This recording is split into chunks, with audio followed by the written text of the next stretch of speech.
الحمد لله وحده والصلاة والسلام على من لا نبي بعده أما بعد فأعوذ بالله من الشيطان الرجيم بسم الله الرحمن الرحيم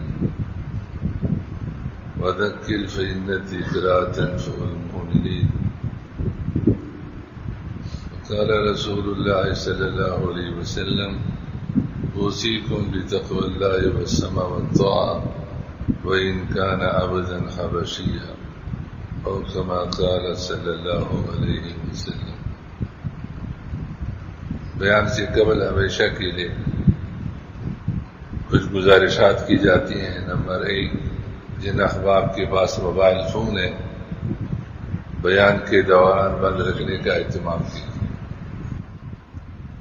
اور ہمیشہ کے لیے معمول بنا لیجیے کہ اللہ تعالیٰ نے مسجد میں نماز پڑھنے کی توفیق عطا فرما دی یا اچھی مجلس میں بیٹھنے کی توفیق عطا فرما دی تو اس کا شکر اور مسجد اور مجلس کا ادب دونوں کا تقاضا یہ ہے کہ ہم غفلت کے اسباب سے دور رہیں. نمبر 2، اصل کامیابی آخرت کی ہے اور اس کامیابی کا مدار عمل ہے. ہوگی نہ کہ حسن کلام سے ہوگی، ذکر کے التزام سے ہوگی، فکر کے اہتمام سے ہوگی. جہاں التزام دوام کے معنی میں ہے اور دوام کثرت کے معنی میں. جو کثرت سے اللہ تعالیٰ کو یاد کرے گا اسی کے لیے کامیابی ہے. صرف گفتار سے حاصل نہیں ہوتی منزل. گفتار کا معنی باتوں سے کوئی منزل پر نہیں پہنچ پاتا. پھر کیا کرنا پڑے گا؟ جان کی بازی لگانے سے خدا ملتا. انسان ہمت کرے. حضرت والا رحمہ اللہ نے اشعار میں بتایا کہ اگر لومڑی کی طرح تو بے ہمت ہے تو اللہ تعالی کے لیے کیا مشکل ہے کہ تجھے باہمت بنا.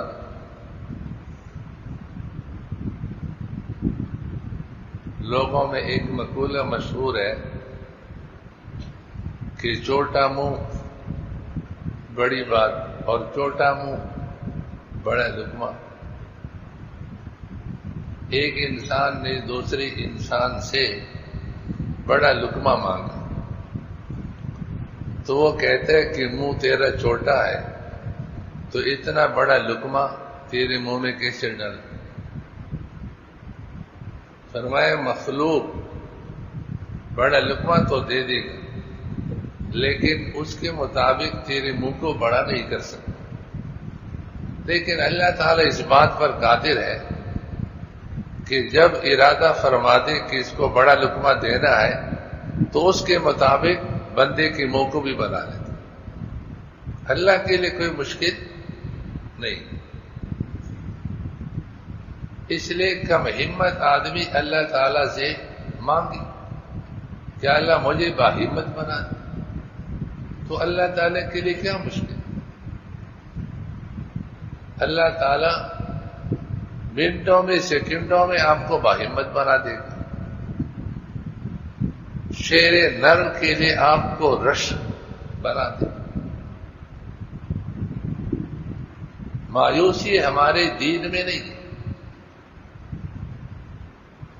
ہمارے حضرت شیخ العرب العجم عارف باللہ حضرت مولانا شاہ کی مدثر رحمہ اللہ نے فرمایا کہ ایک جھونپڑی والے کے پاس ایک ہاتھی والا بیٹھا کرتا تھا. جھونپڑی کا مالک بڑا ظریف الطبع، خوش مزاج اور میٹھی میٹھی باتیں کرنے والا. ہاتھی والے کو اس کی باتوں سے بہت خوشی ہوتی تھی. تو ایک دن ہاتھی والے نے کہا کہ بھائی ہاتھ بڑھاؤ، ہم اور آپ دوستی لگا دیں.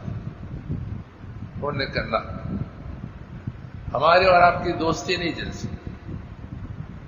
ہمارے اور آپ کی دوستی ہوگی، آپ ہاتھی پر چل کر آئیں گے میری جھونپڑی میں، تو نہ میری جھونپڑی رہے گی اور نہ مجلس رہے گی۔ اس نے کہا دیکھو، جب ہمارا آپ دوستی بنا لیں گے تو پھر میں آپ کے گھر کو اپنی شان کے مطابق بڑا بنواؤں اور پھر اس کا بڑا دروازہ بناؤں۔ جب میں ہاتھی پر آؤں گا تو آرام سے اندر آ سکوں۔ حضرت نے فرمایا ایک مخلوق دوست سے تو یہ کہہ رہا ہے کہ ہمارے اور آپ کی دوستی ہوگی تو ہم تمہارے گھر کو، تمہاری بیٹھک کو، تمہارے دروازے کو اپنے شان کے مطابق بڑا بنائے۔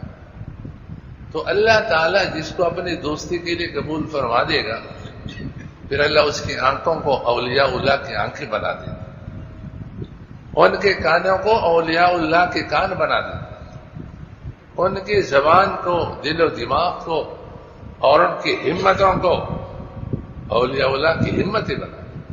مایوس انسان کیوں؟ اللہ سے مانگے مانگے مانگے، جس دن اللہ نے قبول کیا تو آپ کی ہمتیں بلند ہو جائیں گی۔ پھر بزبان حال کہو گے تو نے مجھ کو کیسے کیا شوقی فراواں کر دیا، پہلے جاؤ پھر جانے جاؤ پھر جانے جانا کر دیا۔ اللہ تعالیٰ پھر بندے کو کہاں سے کہاں پہنچا دیتا،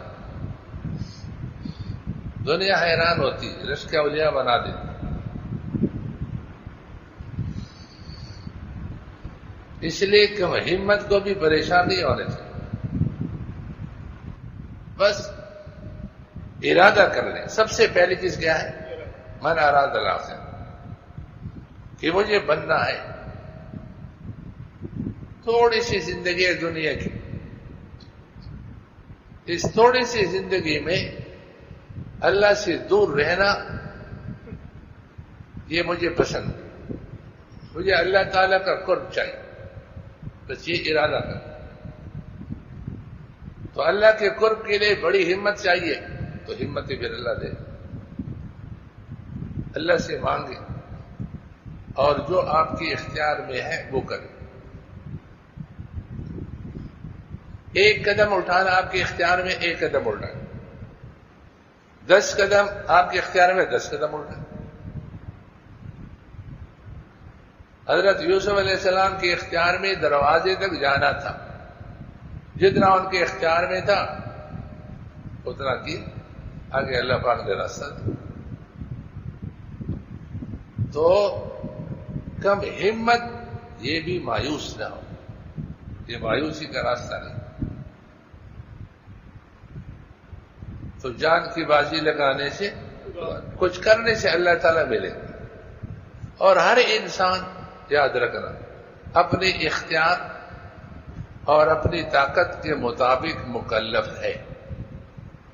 آپ کی ہمت کم ہے تو جتنی ہمت ہے اتنا آپ مکلف۔ کوئی نامحرم سامنے آ گیا، آپ آنکھیں بند کر سکتے ہیں، اس جگہ سے بھاگ نہیں سکتے، بھاگنے کی ہمت نہیں ہے۔ اصل تو یہ ہے کہ گناہ کی جگہ سے بھاگو، جہاں گناہ میں ابتلا کا خطرہ ہو وہاں سے بھاگو۔ جب گناہ کی جگہ میں آپ نہیں رہیں گے تو گناہ کیسے ہو؟ لیکن گناہ کی جگہ سے بھاگنا آپ کے بس میں نہیں ہے، آنکھیں بند کرنا کہ نہ صرف آنکھیں بند کرنا، جتنا اپنے اختیار میں وہ کرنا، باقی پھر اللہ تعالی آپ کو خود عطا فرمائے۔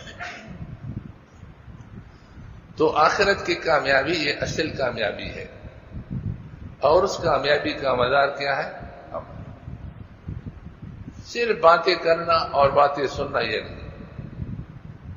اس لیے میں بھی ارادہ کرتا ہوں، آپ حضرات بھی ارادہ کیجیے کہ اللہ تعالیٰ کے فضل و کرم سے جو باتیں کہیں سنی جائیں گی عمل کرنے کی کوشش کریں، اور دعا بھی کیجیے کہ اللہ تعالیٰ ہم سب کو عمل کی توفیق عطا فرمائے۔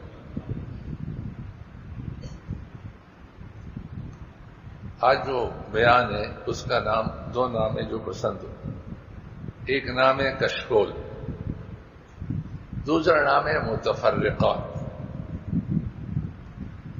کشکول میں بھی مختلف چیزیں ہوتی ہیں۔ فقیر اگر پھلوں کے بازار میں چلا جائے کہ اللہ کے نام پر کچھ دو، کسی نے کیلے والے نے کیلا ڈال دیا، امرود والے نے امرود ڈال دیا، انار والے نے انار دے دی، اور سیب والے نے سیب دے دی۔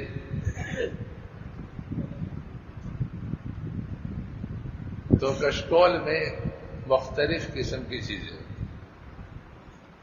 تو آج ہماری باتیں مختلف، کہیں بھی نصیحت کی بات سن لیتا ہوں، دل چاہتا ہے اس کو خوب پھیلائے، خوب عام کرے۔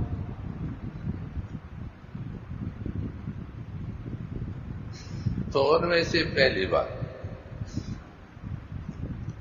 چند دن پہلے استاد محترم مفتی اعظم حضرت مفتی رشید احمد صاحب رحمہ اللہ تعالی کا بیان سنا۔ فرمایا دنیا میں جب تم رہو گے تو آپس میں ایک دوسرے کے ساتھ معاملات کرو گے، خرید و فروخت کا معاملہ ہے، کرایہ داری کا معاملہ ہے، شادی بیاہ کا معاملہ ہے۔ تو معاملات سے متعلق فرمائے تین چیزوں کا اہتمام کرو۔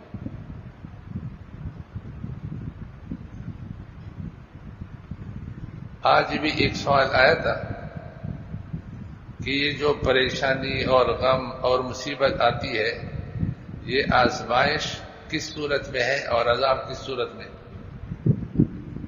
وہ تو آپ کو پھر بتایا جائے گا انشاءاللہ اپنے نمبر پر، ایک کشکول چلے گا انشاءاللہ۔ اگر آپ نے اللہ کے قانون کو پورا کیا، پھر غم اور پریشانی آئی تو یہ رحم، اگر اللہ کے قانون کو توڑا اور پورا نہیں کیا کسی معاملے میں، پھر پریشانی آئی تو یہ عذاب۔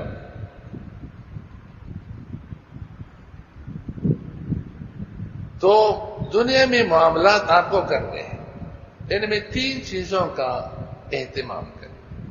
قانون شریعت یہ ہے، پہلے نمبر پر یہ ہے کہ معاملہ دیندار سے کریں، دیندار آدمی تلاش کرو۔ مکان خریدنا ہے، سامان خریدنا ہے، کوشش کرو جو دیندار دکاندار ہے، جو دیندار شخص ہے، اسی کے ساتھ آپ معاملہ کریں۔